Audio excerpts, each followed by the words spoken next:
ಎಲ್ಲ ಸಾವಿರಾರು ಗಟ್ಟಲೆ ಮಹಿಳೆಯರೆಲ್ಲ ಸೇರಿ ಒಂದು ಪ್ರತಿಭಟನೆ ಹಮ್ಮಿಕೊಂಡಿರ ಸರ್ಕಾರದಿಂದ ನಿಮ್ಮ ಏನ್ ಮನವಿ ಸಲ್ಲಿಸಿದ್ರೆ ಏನ್ ಬೇಡಿಕೆ ತಮ್ಮ ಸಮಸ್ಯೆ ಹೇಳಿ ಅಮ್ಮ. ಇಲ್ಲಿಯವರೆಗೂ ನಮ್ಮ ಗೌರವಧನ ಎಚ್ಚರಿಕೆ ಮಾಡಬೇಕು, ಮತ್ತೆ ನೇರವಾಗಿ ನಮ್ಮ ಖಾತೆಗೆ ಜಮಾ ಆಗ್ಬೇಕು, ಸುತ್ತಲೇ ವಾಪಸ್ ತಗೋಬೇಕು ಅಂತ ನಮ್ ಬೇಡಿಕೆ ಇಟ್ಟಿದೀವಿ. ನಾವು 16 ಬೇಡಿಕೆ ಇಟ್ಟಿಲ್ಲ, 3 ಬೇಡಿಕೆ ಮಾತ್ರ ಇಟ್ಟಿದೀವಿ. ಯಾರು ಸಚಿವರು ಸಹ ನಿನ್ನೆಯಿಂದ ನಮ್ಮ ತಿರುಗು ನೋಡಿಲ್ಲ.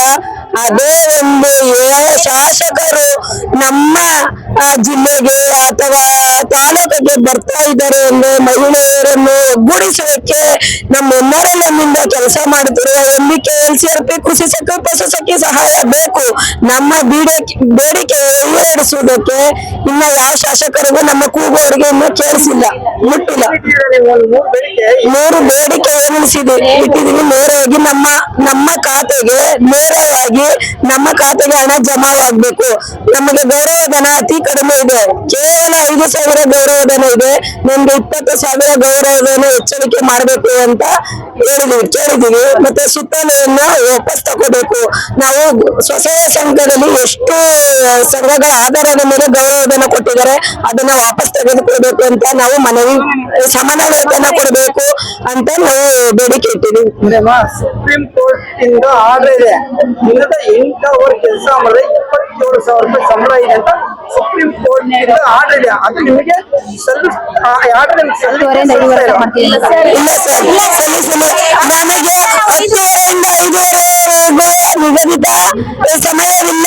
ನಾವು ರಾತ್ರಿ ಕೂಡ 8 ರಾತ್ರಿ ಸಂಘ ಮಾಡ್ತಾ ಇದ್ದಾರೆ ಅಂದ್ರೆ ಅಲ್ಲಿ ಕಟ್ಟೆಸಿಟ್ ಮಾಹಿತಿ ಹೋಗ್ತೀವಿ, ಲೋಗೋಸ್ ಎಂಟ್ರಿ ಮಾಡಿಸೋಕೆ ಮಾಹಿತಿ ತಗೊಳಕ್ ಹೋಗ್ತೀವಿ, ಹೊಸ ಸಂಘ ರಚನೆ ಮಾಡಕ್ ಹೋಗ್ತೀವಿ. ನಮ್ಗೆ ಸಮಯವಿಲ್ಲ ಸರ್, ನಿಗದಿತ ಸಮಯವಿಲ್ಲ ಸರ್. ನೀವು ಸ್ಥಳೀಯವಾಗಿ ಯಾರು MLA ಇದಾರೋ MP ಇದಾರೋ ಅವ್ರಿಗೆ ಈ ವಿಷಯ ಮುಗಿಸಿದೀರಾ? MLA ಅಂದ್ರೆ ಏನಾದ್ರು ವಿಷಯ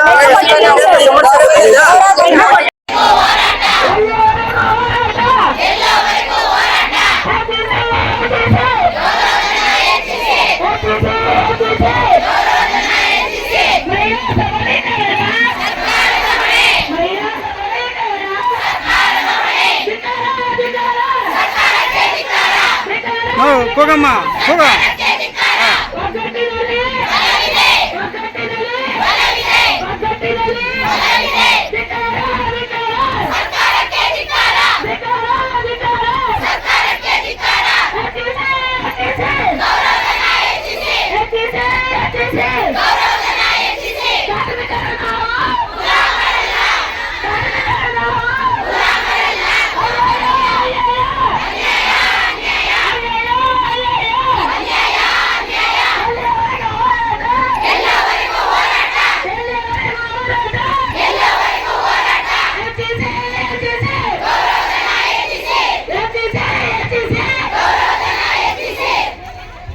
ಹಂಗೆ ಹಾಕಿ ಯಾರು ಮಾತ